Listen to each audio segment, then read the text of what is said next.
Bismillahirrahmanirrahim. Assalamualaikum warahmatullahi wabarakatuh. Alhamdulillah, untuk anak-anakku semua, terutama SMA Negeri 1 Cilengsi kelas 10, dalam materi pelajaran PAI dengan Ibu, akan ada tes baca tulis Al-Quran. Biasanya tes baca tulis Al-Quran ini dilaksanakan pada awal-awal semester. Karena kondisi kita sekarang masih pandemi dan kita masih pelajaran daring, jadi untuk melaksanakan tes baca tulis Al-Quran, Ibu akan terangkan dalam channel YouTube ini. Anak-anakku semua, ada 5 tips untuk mengikuti atau biar kalian bisa berhasil dalam mengikuti tes baca tulis Al-Quran. Yaitu yang pertama, kalian jangan sampai salah baca huruf. Di situ misalnya huruf ta jangan sampai dibaca ya. Huruf nun jangan sampai dibaca mbak. Itu biar kalian bisa memahami dengan teliti. Yang kedua yaitu jangan salah dalam membaca harokat. Jika harokat fathah maka harus jelas itu fathah. Begitu juga dengan harokat kasroh dan dhammah. Kalian jangan samar-samar di antara fathah dan kasroh kalau itu bukan bacaan dari gurih. Selanjutnya yaitu yang ketiga adalah tajwid. Kalian harus memahami tajwidnya. Dalam tajwid antara bacaan idhar yang jelas jangan sampai menjadi bacaan dengung atau ikhfa. Anak-anak, kalian harus lebih semangat dalam belajar tajwid. Begitu juga dalam qalqalah. Apa yang perlu dipantulkan dan yang tidak itu harus lebih jelas. Karena qalqalah itu hanya ada 5. Baju di toko, huruf ba, jim, dal, to, dan kof jika berharokat sukun. Jika ada di tengah maka dia qalqalah sugro. Jika ada di akhir kalimat namanya qalqalah kubro. Kalian harus lebih semangat dalam belajar dan berhati-hati dalam membaca qalqalah. Termasuk juga dalam mat yang biasanya kalian paling mudah adalah mat tobi'i.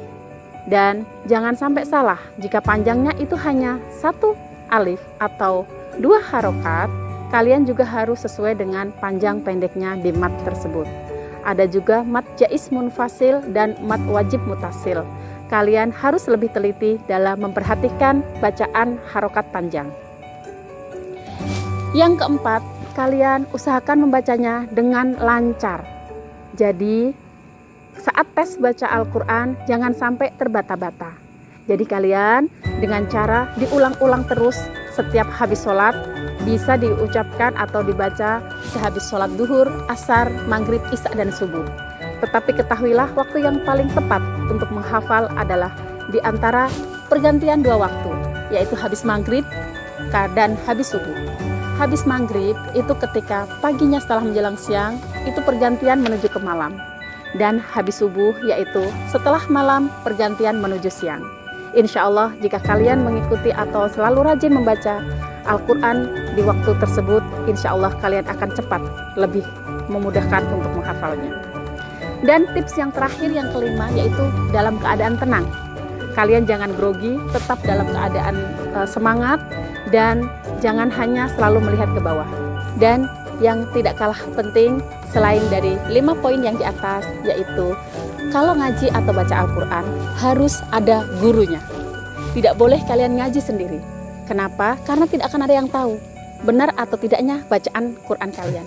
Silahkan anak-anak, kalian silahkan belajar mencari guru untuk bacaan Al-Quran kalian.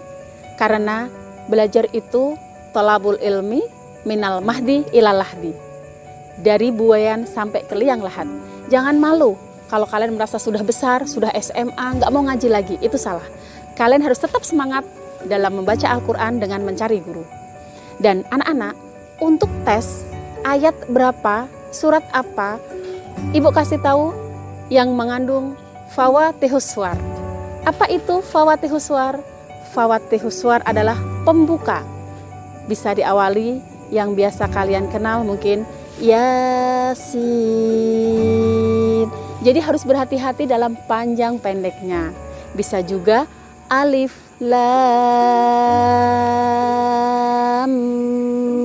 mim. Harus berhati-hati. Nah, nilai yang penting dari bacaan-bacaan Fawatihus Suwar tadi itu akan menentukan penilaian kalian. Nah, anak-anak, demikianlah tips yang Ibu berikan. Semoga kalian semangat dalam belajar atau mengikuti tes baca tulis Al-Quran ini, karena tes baca tulis Al-Quran ini akan memperbaiki dan menambah nilai kalian dalam semester 2 nanti.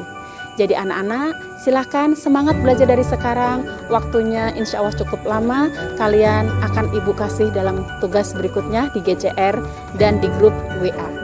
Demikian dari Ibu, kurang lebihnya mohon maaf. Tetap semangat. Akhirul kalam, wabillahi taufiq wal hidayah. Assalamualaikum warahmatullahi wabarakatuh.